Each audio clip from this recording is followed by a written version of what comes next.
All right. Hi, everyone. This is Keith, and I'm here with Captain Nico, the creator of the Burrows visual novel, which does not Hi. feature the word the. It Uh, does not. and yeah, the visual novel Burrows, much better sentence. And if you're hearing this part, I guess I made this publicly available in like a full version somewhere. But yeah, let's get right to the question. So, let's have you introduce yourself. You can call me Nico, Captain Nico. Either is fine. I've been an artist in the furry sphere for about 13 years now, I want to say. Mostly from comics, regular furry shenanigans. The VNs are kind of a recent thing for me, honestly, but it's become so huge that it kind of encompasses most of my workday now, so hey, you never know. Yeah, I think I first found you from Bodega Cat. That was, and at that point, that was a while ago now, wasn't it? God, I think that wrapped up in like 2020, maybe at the latest. Wow. Hard to remember that far back, honestly. 2020 is like such a gap in my memory, to be honest. Like, I think that's true for a lot of people. Yeah, it both didn't happen and we're still there. Uh, hmm I feel like a good opening question for everyone is just what made you want to make a furry visual novel in the first place? Well, so I've had a friend who was really getting into Echo at the time. This is like mid 2021. And he wouldn't stop gushing about it, and I was like, and in my mind, visual novels, or at least furry ones, were just kind of not safe for work oriented, like dating sims or, simple things like that. And I took a look into it and I was like, oh shit, people actually do like somewhat serious narratives using this method of storytelling. And it wasn't something I'd ever considered before. So I was like, all right, fuck it. I'm gonna dip my toe into it. I could tell a darker story than I'd be able to with comics and my current audience. Kind of get a test the waters for the threshold of like intensity that people would be willing to put up with, you could say. So Echo like kind of opened up your awareness of like what this like little niche could be used for and like what kind of like art can be explored in it. Yeah, pretty much. But I hadn't really outside of Echo, which I played a little bit of after I started developing Burrows, I hadn't really dipped my toes into the other VNs. It wasn't really until my game was out and I started talking to other people in the community that I looked at the other things out there and got a sense for like the immense wealth of talent that exists in this space, and the amount of effort, dedication, and money that people put behind these things that like boggled my mind that I had never bothered to look at these things before. It's pretty fascinating. Like it's a huge amount of support and also a huge amount of effort for what is ultimately still just an incredibly niche thing. Like it is there's a very True. short ceiling for how many people are actually reading these and so on. So it's like a very dense community, I feel like. So It is. I was just gonna ask when you did get started on this, what was like the first thing you worked on with your visual novel? Well, I'm primarily an artist, so the first thing I wanted to nail down was the aesthetic, promotional material so people could get a vibe, and then the sprite work. But this was when I was naive and I didn't really know anything about like assembly, putting sprites together. I've never worked with a team before. So it was a little bit like, I'm just gonna do this, and thankfully the way that I made the sprites worked out, but like, I could have totally fucked myself over. It wasn't until I started talking with a coder that I was able to kind of better visualize how this is different than doing regular artwork. Like the way you have to package it. Right. You're not doing just like a full piece every time. You're doing little bits and pieces that get stitched together. Do you do any of the coding for your visual novel? Yeah, I do. I do like the basic stuff. Um, dragging and dropping the script in, doing the sprite movements, all those little things. Uh, the really boring shit. Though when it comes to the hardcore stuff, I have Blobble who has worked on a couple things. He's my like head developer, coder at the moment, and he does all the wacky shit. Anytime I give him I'm like, is this possible? He's like, I don't know, but we're gonna find out. And usually it is. So that's always really fun to see. Like, he's like, I've never done this before, but it should be possible because it's Python. So we'll just keep throwing stuff at the wall until it sticks. Did you have any particular resources you used when you were just getting started with your coding, like your introduction? He actually he actually put together a little like PowerPoint presentation for me on like how to code in RenPy. That was really cute. That was just like, here you don't need to know Python, you just need to know these preset shortcuts that RenPy has. And it's pretty, and for almost anything you could Google it and there'll be like an article about it for RenPy. It's a very easily accessible platform to start coding in. Let's see. And I say coding in, but like obviously you use a code editor like VS Code or something. Yeah, like when you download RenPy, it automatically recommends installing a particular coding system and just launches that every time you try to tell it to edit the visual novel. It's really nice, that yeah. approach there. It's like it's very made to help other people create things, which is very nice. Who would have thought? Let's see. How did you go about assembling your team, or what recommendations do you, like, advice do you have for people trying to put together a team for a visual novel? I feel like I'm in a bit of a position of privilege there because of my audience existing when I started. If you're really starting from the ground up, I think you need to go into the general communities like FVN servers, Echo server, whatever server the most amount of creators and people are in, and kind of look around for people. I know there are hiring channels in FVN. If people want to look there or put their pitch over there. But I found that most of obviously some more than others, but most people in the community are pretty available to just talk to directly if you have a question or want to ask for work. But others are quite elusive, so it really just depends on the person. It's a fair amount of just put yourself out there and just keep trying and try to make connections. It's not what people ever want to hear, but it's the truth. Because they want like a shortcut, like that. They want that instant know people and get to know people.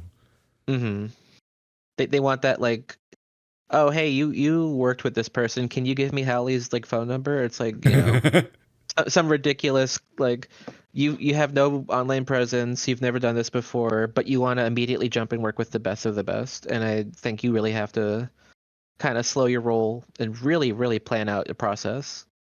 Like, the time between thinking I want to make a visual novel and the time that the first build comes out should be far away from each other. Let's see. So are you the team lead for your project overall? Yeah, I'd say so. I mean, yeah, I do writing, artwork, music, some coding, and I manage all the socials.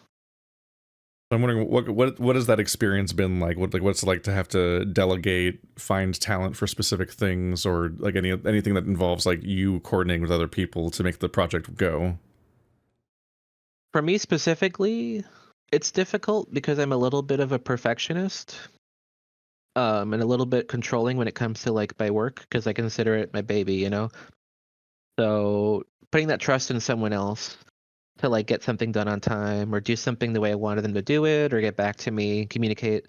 Like anytime that doesn't happen, it's extremely stressful. So when it comes to leading a team of people, the most important thing is leaving your channels of communication open. If you're really bad at checking messages, you need to work on that. If you're really bad about deadlines, you should probably reconsider offering your services to a project with scheduled updates. It's just things to consider where it's like, am I willing to make this thing like my main thing, or is this just like a side thing for me? And I don't really care if I get kicked off or not. You really have to dedicate yourself to some of these projects. I imagine that every individual person that might defer or delay or procrastinate, like each has like a knock-on effect where at some point the project's just not going to move forward if you can't all act like it's a job even if it's not. Hmm. It's like an ant colony where everybody has their role, and if even one person fumbles, it could cause a lot of problems. But, you know, I I always say you should avoid working with your friends on something that makes money, if that's your plan, of course.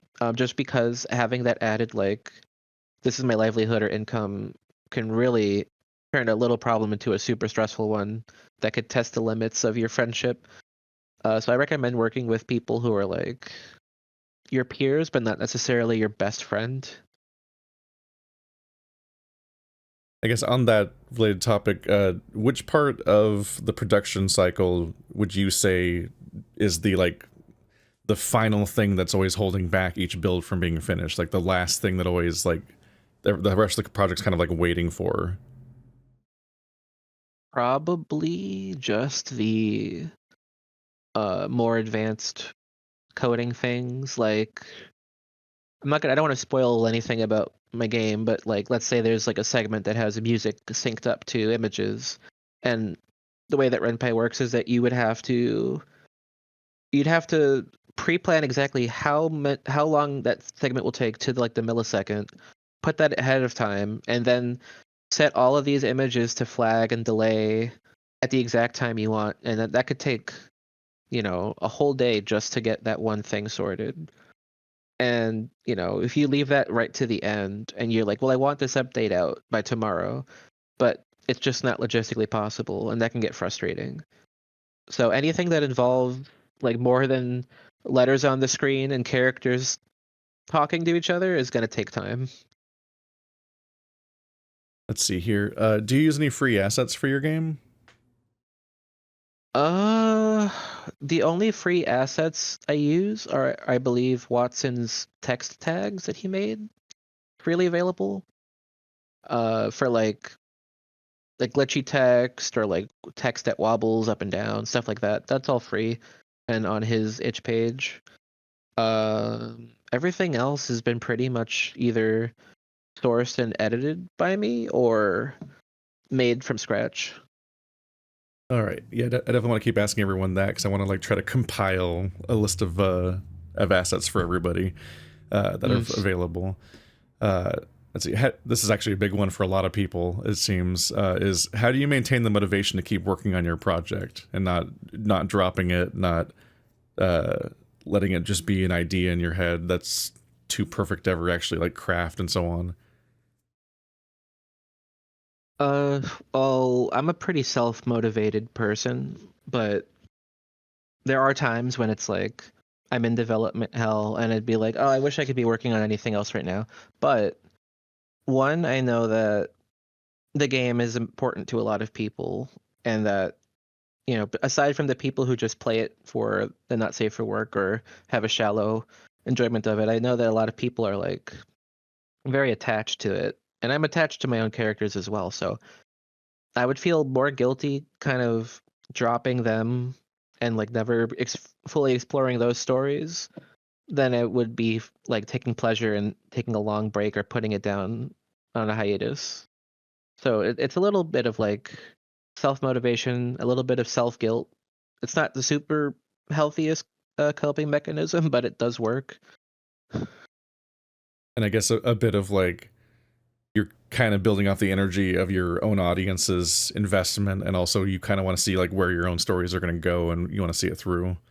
Oh yeah, I mean, there's nothing like more frustrating than not being able to finish something you started, and I think a lot of like artists who are just starting out feel that, where they'll maybe make about 4 pages of a comic before giving up because they're not happy with it and they want to start over. And then they get trapped in a cycle of just restarting the same thing over and over and over again and never committing to finishing it because it's always going to be imperfect in their eyes. But you kind of have to learn to accept that, especially if this is your first VN or first like large scale project, that there are going to be things that you will be cringing at when you look back at it. And you kind of have to live with that. It's a record of who you were at that time and what you're able to accomplish at that time. And the great thing about a VN is you can always go back and polish it and polish it and polish it and fix things and updates and patches. So it's not like a comic where like once you put it out there, it's out there. You can keep changing your game to be like, as perfect or as different as you want. And I think that's one of the best things about this medium. Yeah, it's funny you said comic because I was actually thinking about like what I call it like the web comic effect, which is that whenever anyone starts a web comic, they now have like a structured thing they're making on a schedule with a particular like story or format, and now they're like that makes them practice a lot because they keep drawing, and suddenly their art massively improves over the course of like the first 6 months or something of that comic. Oh And you can yeah. always feel that temptation for them to like want to go back and fix it, but then that'll be inconsistent with the next page after the part they stopped fixing, and it'll be an infinite loop. Like you can never make the whole thing consistent unless you're done developing. Uh, No, I've been guilty of that too. It's just especially for younger artists because they develop really quickly. Uh they're gonna find themselves in that cycle over and over again. And even no matter how much feedback you get, where it's like, no, this is fine as it is, we like it the way it is, you're gonna be like, no, I need to change it. And you have to learn to fight that instinct and just let it exist as it is. let's see here. This will vary a lot from person to person. Do you make a living off your VN, or do you have a day job? I do artwork online full time, so yeah, this project and then my other comic stuff, those two Patreons are my main income. So yeah. No, Nice. it's not common, and I don't recommend anybody try to do this for a living. For the love of God, please. If you have a college degree, please use it for something. Yeah, I will say from what I've observed and a little bit of insight that I've had over the years is that it seems like virtually nobody does VNs full time as their primary income source, and anyone who kind of does is a larger like online furry presence beyond that, and it's mixed in a way that's hard to extract as far like whether or not it's their whole job or not because of the other stuff that they're doing that brings in an audience. Yeah, and I want to say this because this goes beyond just like VNs. The amount of people I've had who would be like, "Oh, I'm so jealous that you're making a living off of doing artwork." And I'm like, I never said I was making a great living. I'm making a living. I don't. They think I'm making a lot more than I am. We're probably making the same amount of money, just doing different things. It's not like celebrity levels of income. Just because you're a popular furry artist doesn't mean you make, $50,000 a year. You're just doing the only perk is you're doing what you like for a living. And I'm not gonna say like that's harder than working retail or harder than a service job, but uh, you know, your favorite VN creator is probably not rich. Yeah, it seems unlikely. The most of the ones I've talked to have their own separate job. Hmm. Let's see. This is almost unanswerable, but people keep asking it. How much does it cost to create a visual novel? So, I kind of skirt that line by doing most of the stuff myself. I make most of the music for the game, I do most of the art for the game, and those are the two big money uh pinchers that I see. So, just going off of what I've talked about with other people, I would say let's narrow it down to like one build, right? Let's say you have one build of your game, you have about 5 sprites. Each sprite has 5 emotions, maybe like different gestures. Let's say each sprite has 5 emotions and 2 sets of arms and 2 outfits. So that's like, about 50 images that somebody has to draw for you. And they're on a deadline. If you're trying to get this out at a specific time, you take your favorite furry artist commission prices and punch that into the calculator and figure it out for yourself. It's not going to be cheap to start from the ground up. VNs get cheaper to make the longer that you go, but the initial cost is probably going to be around $1,000 flat. Like that's at Yeah. the low end, because then we have to factor in like, are you paying someone to code the whole game? Are you paying a musician to make all custom music for your game? Are you paying for sound effect packs, free music packs to license? Are you gonna have to pay for fonts for like logo design? Are you getting a custom UI done? Like all of these things cost money, or at least cost time. So you have to kind of reckon with yourself, like of the five major principles of a visual novel, what are the two big ones that I won't budge on, and then how can I like be thrifty with the other three? Is what I would say.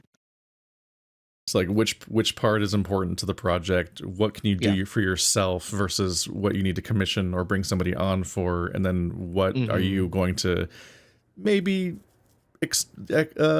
offload to a free library at least for now or something, and like make those just creative decisions, and they can change afterwards too. Oh yeah, and also I'll just say like from my own perspective, I hate coding. I think coding is like the most mind-numbing, like tune out, listen to a podcast all day kind of activity. Um, I understand the temptation to pay someone to do all of that for you, but if you're looking to cut costs, I think RenPy is one of the easier things to learn how to do. If you can learn how to do the basic coding on your own, you could probably save yourself a lot of money. Not that I don't want people to have work, obviously, but like if you're starting from truly nothing, I think the more you can do yourself, the better you'll be off. Let's see, do you have advice on how to advertise and run a Patreon to support the development of a VN? It's tough these days, especially with all the Visa MasterCard restrictions going on. Like you would have to also not to mention uh I got grandfathered in because I had an account before they made the switch, but I'm pretty sure the default model for Patreon now is just a tip jar with no tiers. So you would have to invest money into making a subscription to be able to have tiers for your new VN. So, God, I can't even imagine. And not to mention, like, X.com censoring posts with links and the general state of the internet. It's tough out there. So I would recommend spend your money on one really, really eye-catching piece of promotional artwork that tells, the viewer what this game could be. Use that as your like big advertising campaign to get people to go to your Patreon, and make sure that you have something to deliver when people click on that link and go to your Patreon. Make sure there's something there that they actually want. And most of all, do not promise more than you're willing to do in terms of rewards. As tempting as it might be to have like a $50 tier where everybody gets like a free sketch, or like $100 tier where somebody gets like a fully drawn image of their character. Do you actually have the time to do that? Yes or no? Make sure you know all of this before you start promising things. You do not want to end up on one of those like failed Kickstarter videos where people promise like a ridiculous amount of perks and rewards only to one, have the product be shit, and then two, not deliver on those promises, and then your name is tarnished forever. Thank goodness that Patreon's reward tiers can have limits set on them so that you can't have a giant pile of people all asking for one thing. I completely forgot because I have a first generation Patreon account basically. Me So like too. I've completely lost track of like how many weird fucked up changes they've made at this point that It's or it just bad, doesn't man. work the way that I functionally know it works intuitively from having worked on it forever. Let's see. How do you choose which assets are worth making for each build versus what's best left for the imagination? So I'm kind of a psychopath, which is what I've been told by my friends mostly. Uh, whereas most people would be like, all right, this is like kind of a nothing chapter, like not nothing, but like let's say a bit of filler. So maybe let's just do like one new outfit and one new song. In my mind, I'm like, okay, this is where I get to draw like a funny or sexy thing that doesn't fit anywhere else in the game. And then before I know it, I'm suddenly at like 80 CGs, and I'm like, how did I get here? Well, I need help. So I don't think I'm the one to ask about prioritizing assets, but if you just coming from like a typical model, take the most expensive thing, which is usually music, and put that at the very bottom. If you have a good chunk of songs already, you don't need to commission new music for every build if it doesn't need it. Um, if you get solid sprites. You don't need CGs for everything. Um, and at the end of the day, a VN is a novel, so you should really be putting as much effort into the writing as possible. Above all else, you could have the most basic UI, basic sprites, stock music, no CGs. But if your writing stands out and enough people give it a shot, you will be praised. Especially if your game is safe for work. There is this like weird underlying current of like your game being safe for work automatically means that it's a higher form of literary art than a not safe for work game. I don't want to get on that tangent because it could go a lot of weird places, but you know, make sure your writing is the most important thing above all else because it's a novel.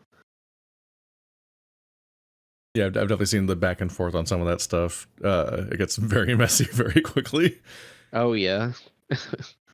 But yeah, unsurprisingly though, when it comes to, because I'm sure no one's complaining about the excess of assets when they exist in this case. So to some extent, for visual novel creation, the multi-talented workaholic is king, in that you can just make everything and no one can stop you. Yeah, no, there are other creators out there like Edio who does Kill Against Treasure. There's the quirky mercenary deer who makes 1,000 acts of decency. These are people who like I wouldn't say they dedicate their entire life to their project, but they dedicate a shit ton of time and love and put it into their games more than a lot of the bigger projects that you might know. Um, and they do it just for the love of it. You know, they They're really kind of just have the living as like a passion. mangaka, like just Yeah, doing the that's the full most thing. Yeah. that's what I compare this to anytime someone asks because it really is just like mangaka, but also you're self-employed, you're your own boss, and you're yelling at yourself to get the work done. It's the perfect industry if you're ready to make yourself Junji Ito. Oh God. Let's see. Onto our writing section. Do you think that Mm. choices are important for a visual novel? Honestly, I don't. I think that's kind of like a stereotype or a trope that people associate with dating games in general. But like, you can make a kinetic novel and it could still be really effective. Like, there are people out there who are like, I'm reading this for the side characters. I don't even care about the main love interest. Why don't you make more content about like Colt and Jesse, let's say, from my game, or like some random guy in the background of this one CG? Like, what's his story? And you can't. It's like a movie. You can't show everything. You can't tell every story. You can't explore every avenue. Your game will lose its focus. Your narrative will start to blur. I think you should write your game without choices first, unless it's like the main gimmick of it. But try to just make an interesting story to begin with. And if you want to like experiment and branch off, try it, but you don't need to. Let's see. Did you plan the entire story from the very beginning or leave it open to changing direction from chapter to chapter? Um the premise took a couple of tries. I shopped it around with friends early on and they would give me feedback and then I want to say around the time I released my third update, I sat down and really just nailed out where each route is going to go. So that was like very early on. Where I was like, I don't want to have this like nebulous plot where every month I have to come up, pull some shit out of my ass, and just like be like, "Yep, this was the big plan all along." Especially if you're writing a mystery or something with intrigue, you really need to nail out the ending first, and then the beginning, and then the middle is where all the like guesswork comes in. But you need a strong start and a strong finish. Most things I've seen in the last 10 years, and that's like, movies, comic books, anime, anything, I feel like have fumbled the ending severely, either because they bent to fan pressure and did something the fans said they wanted or wanted to see, or they just had no vision to begin with, and they were trying to keep it going until they ran out of steam, which I think you could see with Game of Thrones final season where the writers were like, you know what, we ran out of actual source material. Let's just do what we want to do. And Nobody talks about Game of Thrones anymore. That was sincerely one of the most like impressive acts of just art destruction, in that like it was a cultural juggernaut that immediately Hmm. has no lasting power. Like it's the It difference was genuinely between, distressing. yeah, like the difference between the legacy of Breaking Bad versus the legacy of Game of Thrones is like something to study Hmm. for decades, and that like one of these things vanished immediately from the culture. Exactly, and like failing to stick the landing leaves such a bad taste in people's mouths that you will turn all of your fans into haters instantly. So really, I call it the Yoko Taro method of storytelling because this is how he writes his plots for games like Near Automata. You start with the ending. You know the cause and effect, and then you have to tell the story backwards of how we got there. You reveal things bit by bit that have always been there, so that when you play the game again from the beginning and you know all the big twists and what was going on, that you're like, oh, okay, that's why they did this. That's why this is like that. I think that's I get the most excited when I see stories that make me go back and start it over again to like re-examine it. I think that's how you really build an obsession in a reader. That's how you really get somebody excited for your next piece of work. You build up a style. It makes sense to just have a very strong sense of where you're going and where this, and never losing focus on that, and then making sure it's all building in that way. Uh, for me, it was partly utilitarian, but it was just like I ended up structuring I structured out my visual novel for the one build, and then I literally just wrote all the scenes for reverse order from the ending for backwards, because I'm like, that's how I know it'll end up there, and then I'll just write whatever I need to do to get there, essentially. But that was for like a very short story. Oh yeah, and I think you did it really well. When you have characters that are like so well defined in their personality, you can kind of they kind of start to have their own like voice and sentience. And you'd be like, this is what this character would do, this is what they would say and how they would react in this situation. Like you don't have to write it as much as just kind of go with the flow. And I That find that type of writing is a lot easier.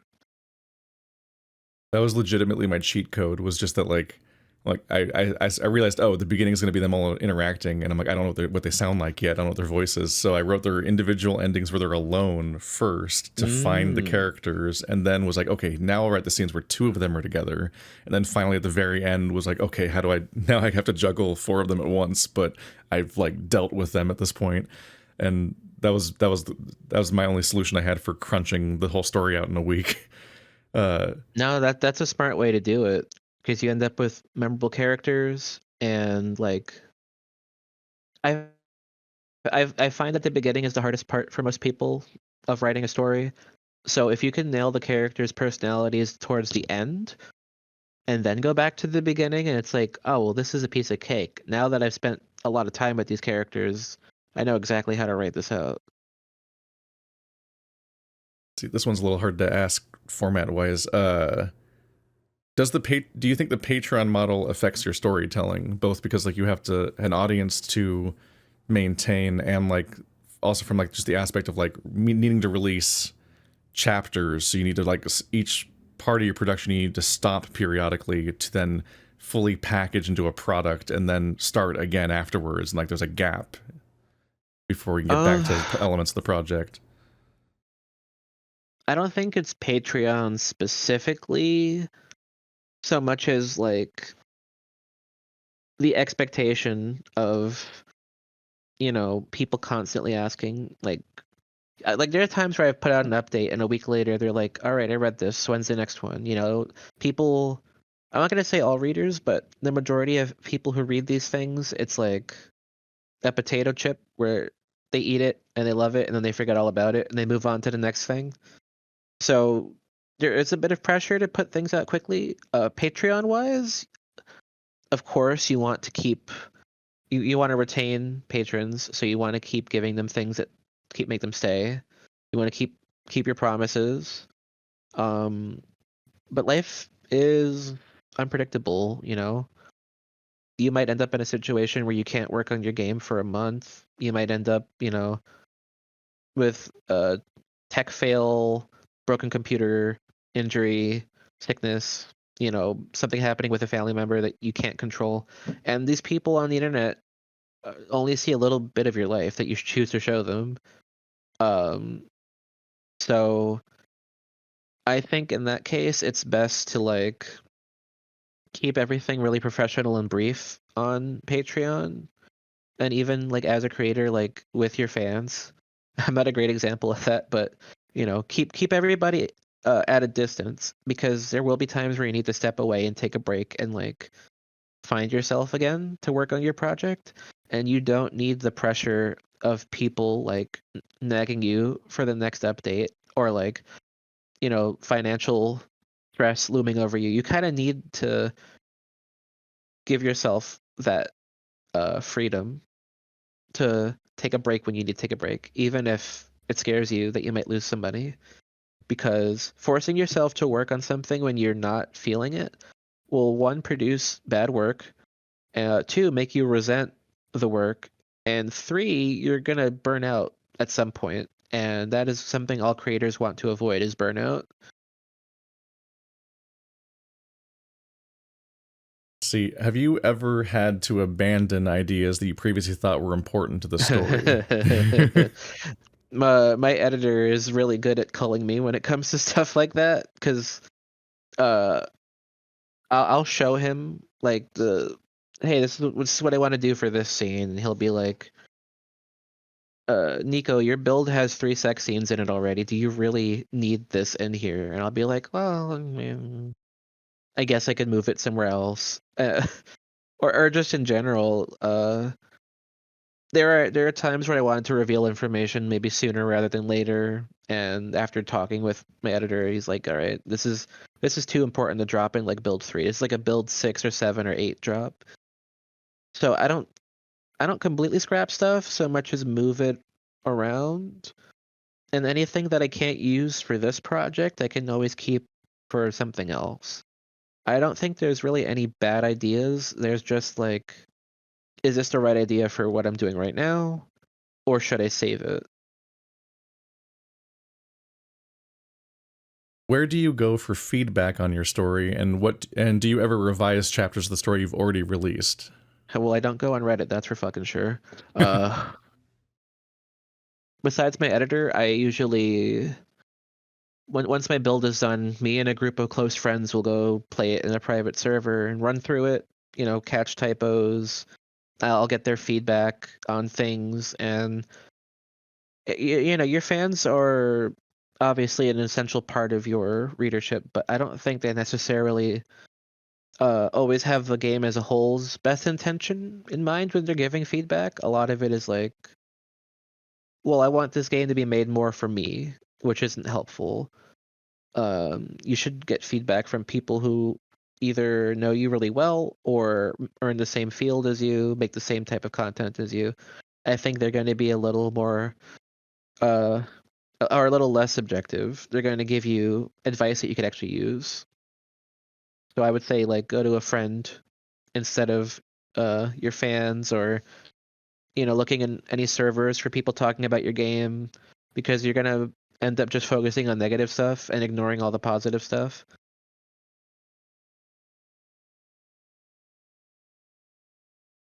This all feels stilted, but I also don't want to make this too conversational, or I'll not be able to like actually cut to the clips without context. No Uh, problem. what's the biggest trap that you see beginners falling into, or what do you wish you had known before you started making your visual novel?